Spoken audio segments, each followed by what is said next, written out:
America నుంచి వచ్చాక షిరిడీ వెళదాం అనుకుంటున్నాను. పని ఒత్తిడిలో వీలవలేదు. నువ్వొచ్చావు. ఇద్దరం మా కారులో షిరిడీ ఎల్లోరా చూసొద్దాం అంది నైనిక అనన్యతో. ఆడి కారులో బయలుదేరారు. అంత ఖరీదైన కారులో ప్రయాణం చేయడం అనన్యకదే మొదటిసారి. షిరిడీ చేరుకునేసరికి రాత్రి 8 అయింది. హోటల్లో దిగారు. ఉదయాన్నే లేచి సాయిబాబా దర్శనం చేసుకోవడానికి టెంపుల్కి వెళ్లారిద్దరు. క్యూలో తన ముందు నిలబడ్డ వ్యక్తి పరిచయం ఉన్నట్లుగా అనిపించింది. పొట్టుపంచె సిల్కు లాల్చీ వేసుకున్నాడతను. 6 అడుగులున్నాడు. అతని మొహం కనిపిస్తుందేమోనని అతని వైపే చూస్తూ ఉండిపోయింది. సాయి స్మరణ చేస్తూ ఒక్కసారి వెనక్కు తిరిగి చూశాడతను. ఋత్విక్ గారు, మిమ్మల్ని ఇక్కడ కలవడం ఆశ్చర్యంగా ఉంది అంది నైనిక. సాయినాథుడే మిమ్మల్ని మళ్ళీ చూసే అవకాశం కల్పించాడు అన్నాడతను క్యూలో కొంచెం ముందుకు కదులుతూ. సాయి దర్శనమయ్యాక ఆవరణలోనే ఉన్న ఓ మండపం దగ్గర కూర్చున్నారు. గరికపర్రు నుంచి ఒక 10 మంది టూరిస్ట్ బస్సులో వచ్చారట. గరికపర్రులో మా పొలాలున్నాయి. వీరే ఆ పొలం పనులు చూస్తూ ఉంటారు. పేరు ఋత్విక్. ఈమె నా స్నేహితురాలు అనన్య. విశాఖపట్నంలో ఉంటుంది. నన్ను చూడాలనిపించి వచ్చింది. అనన్యను ఋత్విక్ పరిచయం చేసింది. యాత్రలో కలుసుకున్నాం. జీవితం కూడా ఓ యాత్రేనండి. తల్లి గర్భం నుంచి మొదలయ్యి చివరికి ప్రకృతిలో మట్టి రూపంలోనో బూడిదిగానో కలిసిపోతుంది. కొద్ది జీవితంలోనే ఎన్నో అనుబంధాలు ఏర్పడతాయి. చివరికి అన్ని బంధాలు తెంచుకుని యాత్ర ముగిస్తాం అన్నాడు ఋత్విక్.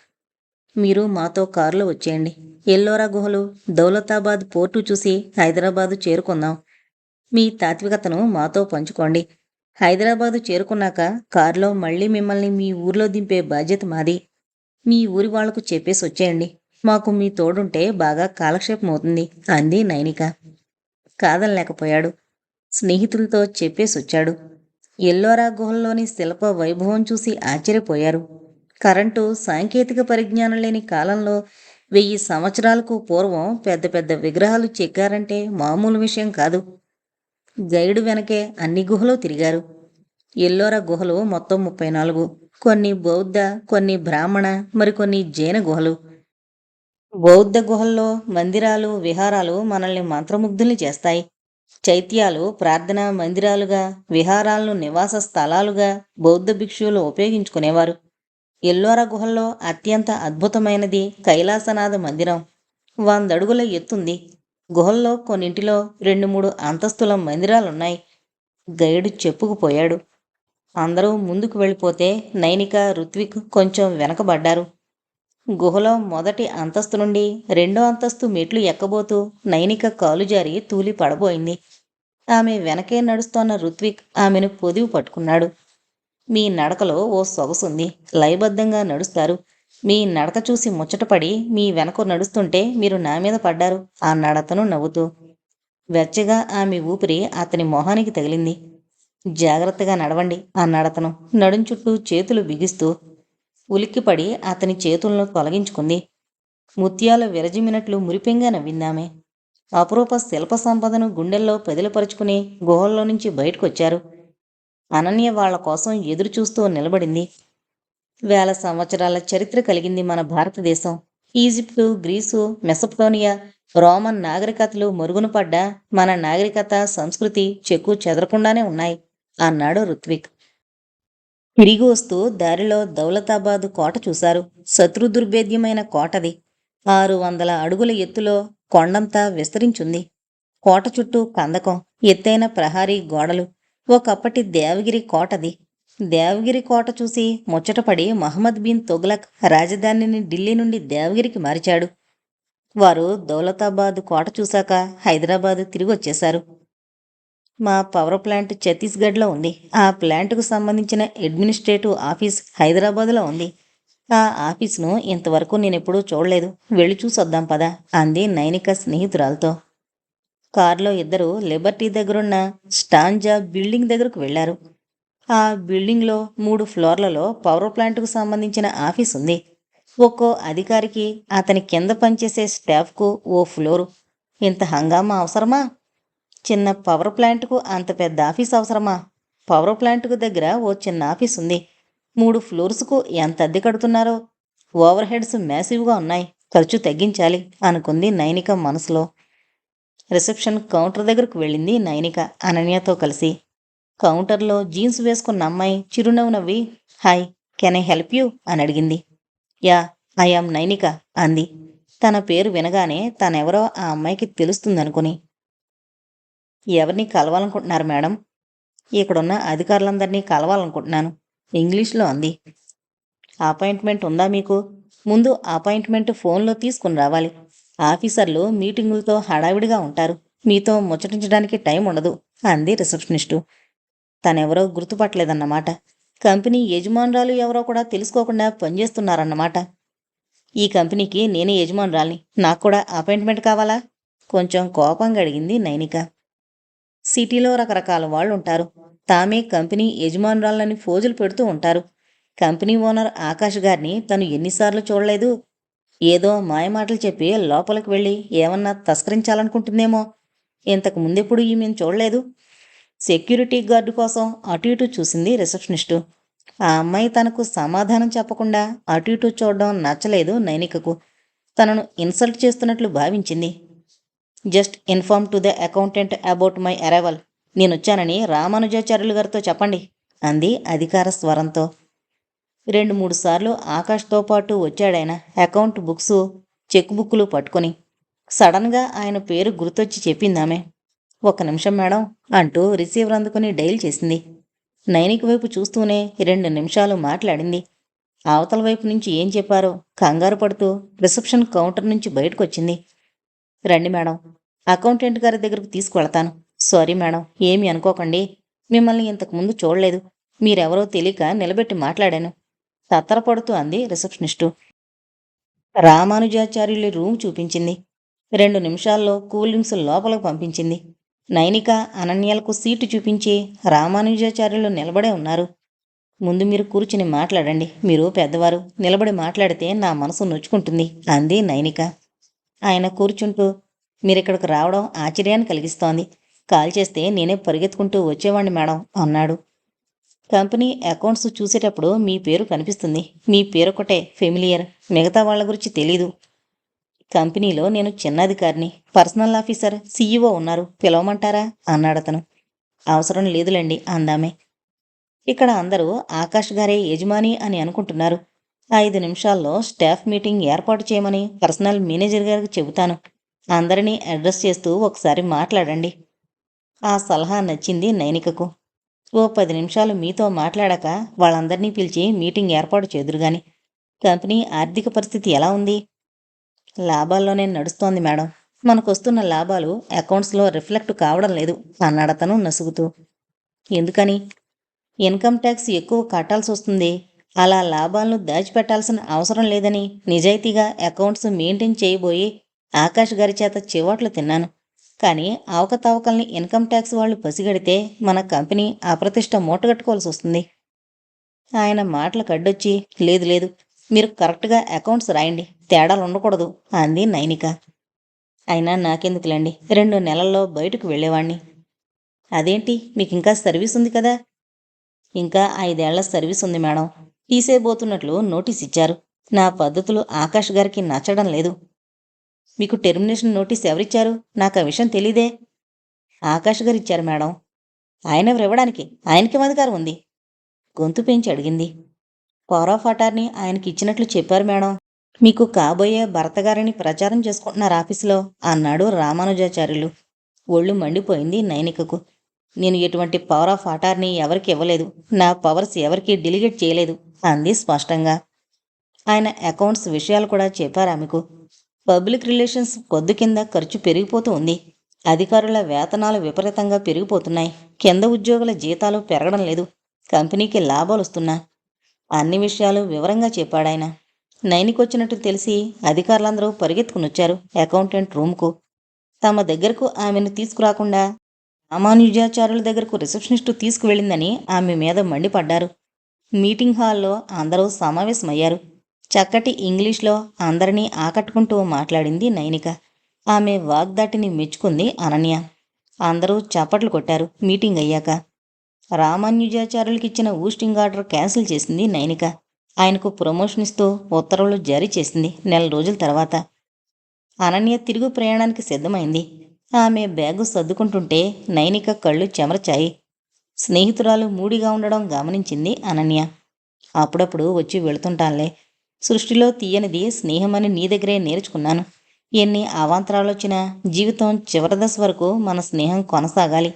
భగవంతుడు ప్రసాదించిన వరం నీతో స్నేహం ఏర్పడ్డం. రియల్లీ ఐఆమ్ వెరీ లక్కీ అంది అనన్య స్నేహితురాలి భుజం మీద వాలిపోయి. ఎందుకో నువ్వు తిరిగి విశాఖపట్నం వెళ్ళిపోతుంటే దుఃఖం పొర్లుకొస్తోంది. కిందటి జన్మలో మనిద్దరం అక్కా చెల్లెళ్ళయి ఉంటాం. నైనిక మాటలకు నవ్వుకుంది. నీకు పెళ్ళయ్యే వరకు నన్ను తలుచుకుంటావు. పెళ్ళయ్యాక మీ శ్రీవారిని చుట్టుకుపోయి నన్ను మరిచిపోతావేమో. అదేం జరగదు గాని పద, ట్రైన్ టైం అవుతోంది అంది నైనిక.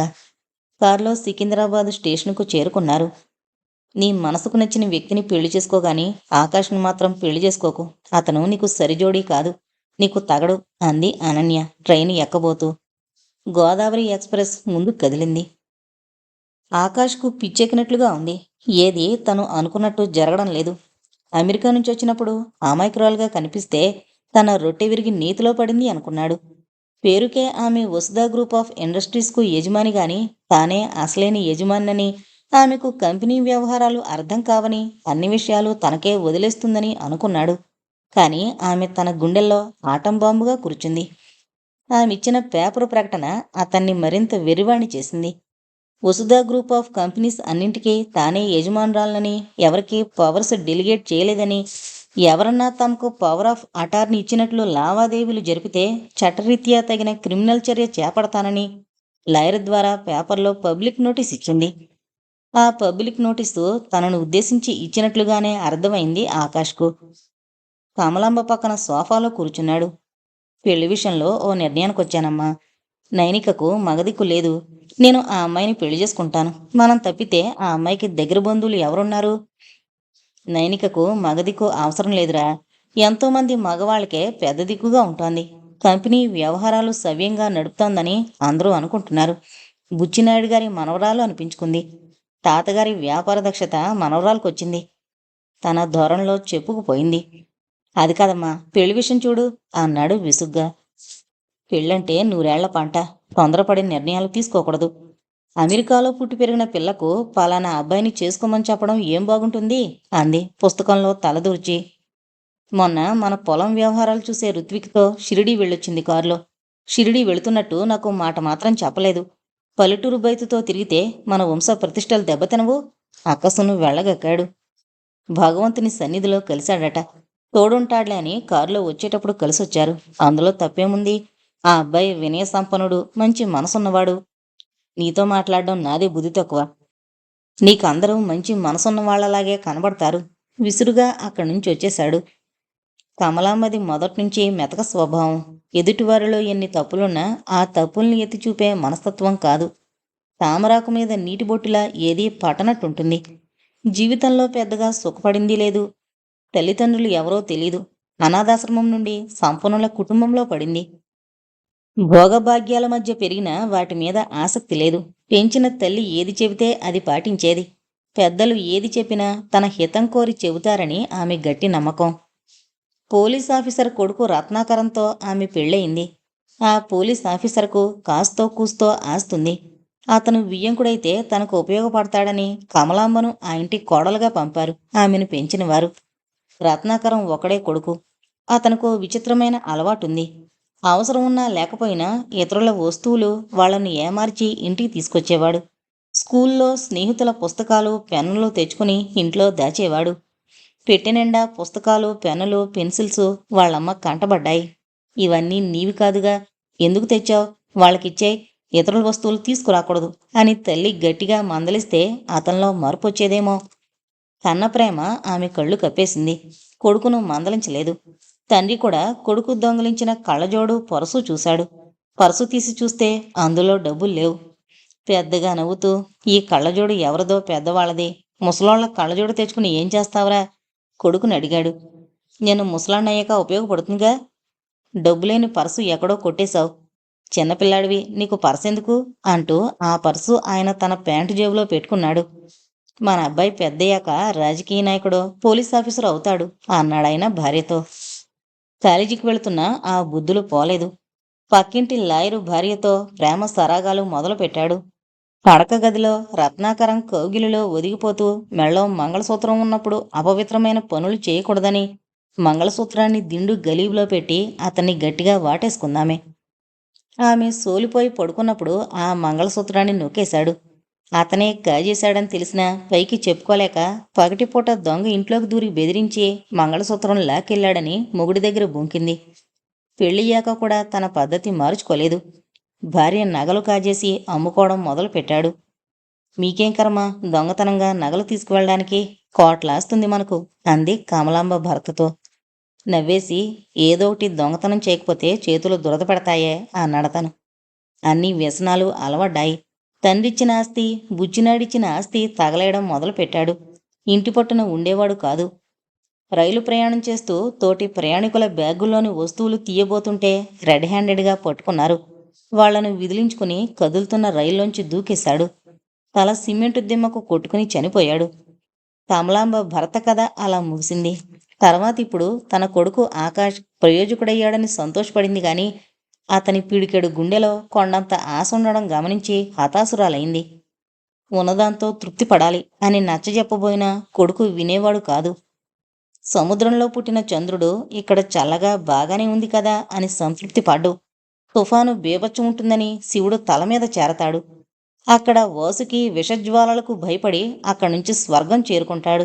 అక్కడ రాహు నోట్లో పడతాడు. ఉన్నదాంతో తృప్తి పడకపోతే జీవితం అలాగే ఉంటుంది అనుకుంది కమలాంబ. మధ్యాహ్నం 2 అయింది. ఏం చెయ్యాలో తోచడం లేదు ఆకాష్కు. మనసంతా చికాగ్గా ఉంది.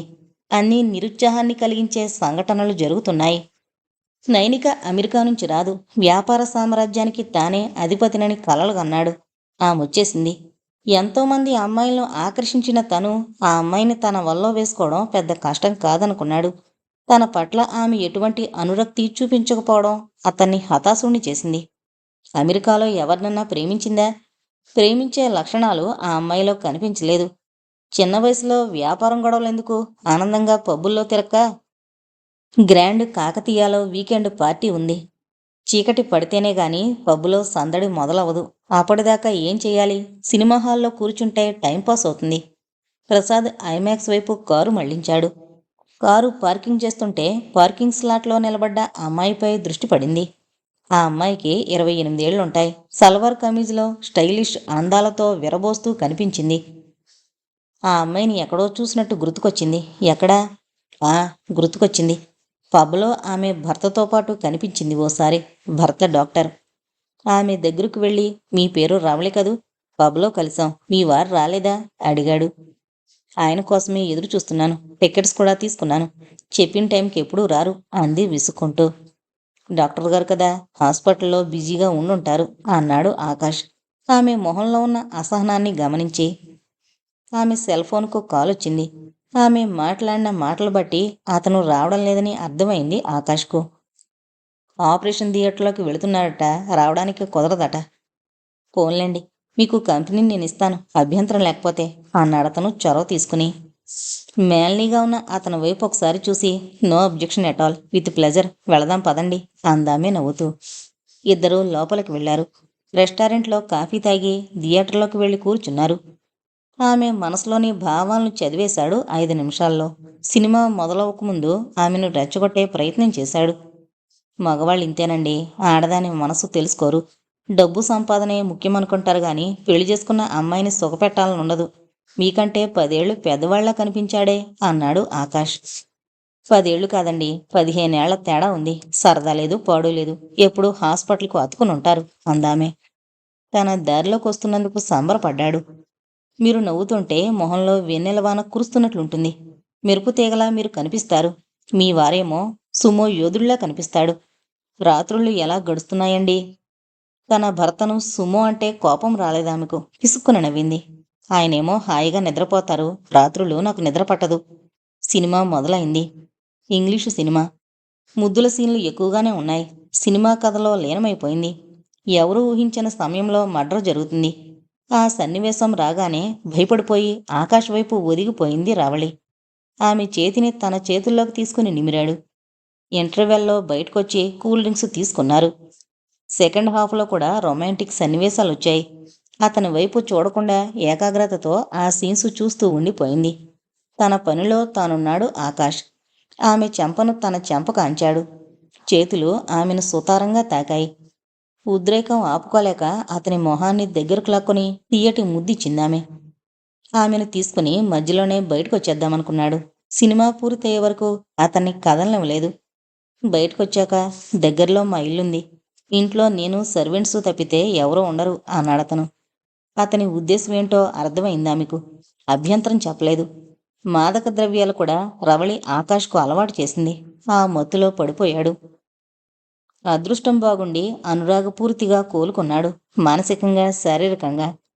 హైదరాబాద్ నుంచి అనన్య వచ్చేశాక ఆమెతో కలిసి మహర్షి ఆశ్రమానికి వెళ్ళాడు. ఆయన దగ్గర కొన్ని గంటలు గడిపితే మరింత ప్రశాంతంగా ఉంటుంది మనసుకు. చుట్టూ ఉన్న అద్భుతమైన ప్రపంచాన్ని తన్మయత్వంతో చూడడం చేతగాక చీకట్లో మగ్గిపోయి ఆత్మహత్యా ప్రయత్నం చేశాక ఇప్పుడు చీకట్లో నుంచి వెలుగులోకొచ్చావు. ఇది నిజంగా నీకు పునర్జన్మ. అందమైన జీవితాన్ని మరోసారి అందుకునేటట్లు భగవంతుడు చేశాడు.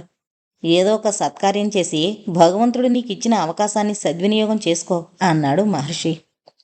మీ ఆశ్రమం పేరు మీద ఓ 50 లక్షలు డిపాజిట్ చేస్తాను. ఏదన్నా సత్కార్యం తలపెట్టండి అన్నాడు అనురాగ్. నవ్వాడు మహర్షి. నేను సామాన్యుణ్ణి. ఆర్థిక వ్యవహారాలు తెలియవు. సంపన్న కుటుంబంలో పుట్టాను. అన్నీ వదులుకుని సత్యాన్వేషణ చేస్తూ బతుకుతున్నాను. ఆ బరువు బాధ్యతలొద్దు. మీరిద్దరూ బాగా చదువుకున్నవాళ్ళు, తెలివితేటలున్నాయి. వాటిని ఉపయోగించి ఏదో ఒక సత్కార్యం మొదలు పెట్టండి అన్నాడాయన.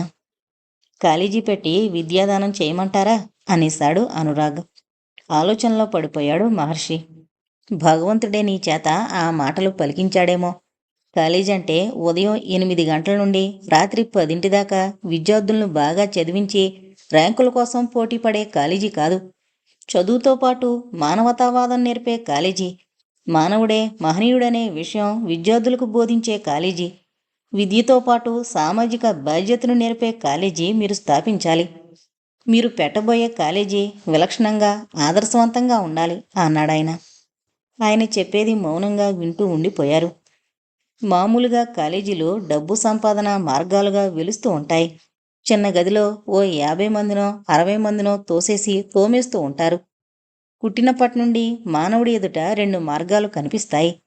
తన స్వార్థం కోసం నడిచే దారి, మరో దారి పరోపకారం కోసం నడిచేది. రెండో దారిలో నడవడానికి ఎవరు ఇష్టపడరు. కాలేజీ యాజమాన్యం విద్యార్థుల సంఖ్య పెరగాలని చూస్తూ ఉంటుంది. విద్యార్థి తాను డాక్టరో ఇంజనీరో కావాలనుకుంటాడు. ఈ ధోరణికి విభిన్నంగా ఉండే కాలేజీ మీరు పెట్టాలి. మహర్షి గారు చెబుతున్న విషయాలు ఆసక్తిగా వింటోంది అనన్య. కాలేజీ ఎలా ఉండాలో చెప్పండి. ఆ విధంగా తీర్చిదిద్దడానికి ప్రయత్నిస్తాం. విద్య నేర్చుకుంటూ పనులు నేర్చుకోవడం, బాధ్యతలు తెలుసుకోవడం. Learning while working. ఇది గైడింగ్ ప్రిన్సిపల్. మీరు మరో విషయం గుర్తుంచుకోవాలి. ఈ కాలేజీ స్థాపనలో ₹1,00,00,000 పెట్టుబడి పెడితే మీకు తగిన లాభాలు రాకపోవచ్చు. మొదట్లో నష్టాలొచ్చినా భరించడానికి సిద్ధంగా ఉండాలి. మర్రి చెట్టుకి ఎన్నో కాయలు కాస్తాయి. వాటిలో కొన్నే పండుతాయి. వాటిలోని విత్తులు నేల మీద పడతాయి. కింద పడిన విత్తుల్లో కొన్నే మొలకలెత్తుతాయి. ఆ మొలకల్లో ఏ ఒక్కటో రెండో మహావృక్షాలుగా ఎదిగి నీడనిస్తాయి. ఆ వటవృక్షం చూసి చిన్న విత్తనం ఇంత పెద్ద వృక్షంగా ఎలా ఎదిగిందా అనుకుంటూ అందరూ ఆశ్చర్యపోతారు. మీ కాలేజీ ఉన్నతంగా ఎదగడం చూసి భవిష్యత్తులో అందరూ ఆశ్చర్యపోవాలి అన్నారాయన. కాలేజీ ఎలా ఉండాలో వివరంగా చెప్పారు. మీ ఆశీస్సులు మాకుంటే మీరు కోరుకున్న విధంగా కాలేజీని నిర్వహిస్తాం అన్నాడు అనురాగ్. విద్యాశాఖ అనుమతి తీసుకుని మహర్షి కాలేజీ స్థాపించారు. 10 ఎకరాల స్థలంలో. ఓ ఎకరంలో కాలేజీ బిల్డింగ్ ఏర్పడింది. మరో ఎకరం స్థలం ప్లేగ్రౌండ్గా ఉంచారు. హాస్టల్ బిల్డింగు కూడా కట్టించారు. విశాఖపట్నానికి 50 కిలోమీటర్ల దూరం. పచ్చని పొలాల మధ్యున్న మహర్షి కాలేజీలో ఇంటర్మీడియట్ వరకే ఉంది ప్రస్తుతానికి. 2-3 ఏళ్లలో డిగ్రీ కూడా మొదలు పెట్టాలని అనుకున్నారు. మామూలు కాలేజీలకు మహర్షి కాలేజీకి ఓ తేడా ఉంది. విద్యార్థులంతా కాలేజీ ఆవరణలో ఉన్న హాస్టల్లోనే ఉండాలి.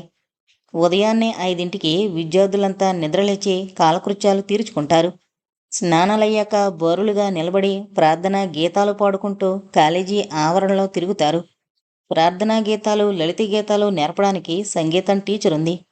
ప్రభాత వేళ ప్రార్థన చేస్తూ కాలేజీ ఆవరణలో తిరుగుతూ ఉంటే ఆహ్లాదంగా ఉంటాయి అందరి మనసులు. ప్రార్థనా గీతాలతో ఆ ప్రాంతమంతా మారుమ్రోగిపోతూ ఉంటుంది. ఆ తర్వాత ఓ అరగంట సేపు యోగాసనాలు వేయిస్తారు. ఉదయం పూట పలహార కార్యక్రమం అయ్యాక కొంతమంది కూరగాయల తోటల్లోకి, మరికొంతమంది పొలాల్లోకి వెళ్ళి వ్యవసాయ పనులు చేస్తారు. చుట్టుపక్కల గ్రామాల్లో వ్యవసాయం పట్ల మక్కువ ఉన్న వ్యవసాయదారుల్ని పిలిపించి కాలేజీలో మీటింగ్ ఏర్పాటు చేసింది అనన్య. మా కాలేజీలో చదువుతో పాటు వ్యవసాయం, కూరగాయల పెంపకం నేర్పిస్తాం. మీరు మా విద్యార్థులకు సహకరించి వ్యవసాయంలోని మెళకువలు నేర్పాలి. వ్యవసాయ పంటలు, కూరగాయల మీద వచ్చిన ఆదాయం విద్యార్థులకే చెందుతుంది. కాలేజీ ఫీజులు తల్లిదండ్రులు కట్టే ఇబ్బంది ఉండదు. కాలేజీ నుంచి చదువు పూర్తయ్యాక బయటకు వెళ్ళేటప్పుడు పెద్ద మొత్తంలో డబ్బు వాళ్ళకి ఇచ్చేస్తాం. 8 ఎకరాల మీద వచ్చే ఫలసాయం వాళ్ళదే. ఆడపిల్లలకు పూల తోటల పెంపకం, ఎంబ్రాయిడరీ, కంప్యూటర్స్లో శిక్షణ ఇస్తాం. మీరంతా సహకరించాలి అంటూ కాలేజీ ఎందుకు ఏర్పాటు చేసింది, లక్ష్యాల గురించి చెప్పుకుపోయింది. గ్రామంలోని వ్యవసాయదారులు స్వచ్ఛందంగా వచ్చి విద్యార్థులకు తోడ్పడ్డానికి ఒప్పుకున్నారు. పండిన పంటలు అమ్మగా వచ్చిన డబ్బు విద్యార్థుల ఫండ్లో జమ చేస్తారు. మధ్యాహ్నం భోజనాలయ్యాక 1 గంటకు కాలేజీ మొదలవుతుంది. సాయంత్రం 5 దాకా కాలేజీలో ఇంటర్మీడియట్ తరగతుల బోధన ఉంటుంది. 5 నుంచి 6 దాకా ఆటపాటలు. రాత్రిపూట ఓ 2 గంటలు చదువుకుంటారు. అప్పుడప్పుడు రాత్రిపూట సాంస్కృతిక కార్యక్రమాలుంటాయి.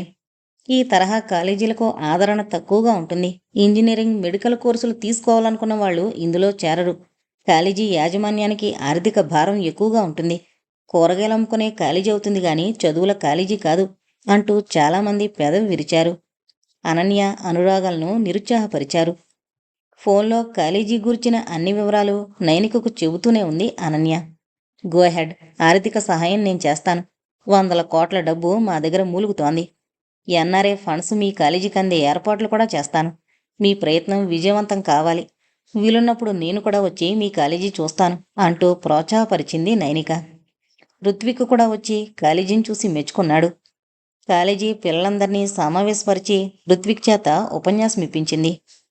వ్యవసాయం అంటే చిన్నచూపు తగదు. ఆర్థిక మాంద్యంతో ప్రపంచంలోని అగ్రరాజ్యాలు కోనరిల్లినా మన దేశం తట్టుకున్నదంటే కారణం వ్యవసాయ ప్రధాన దేశం కావడం వల్లే.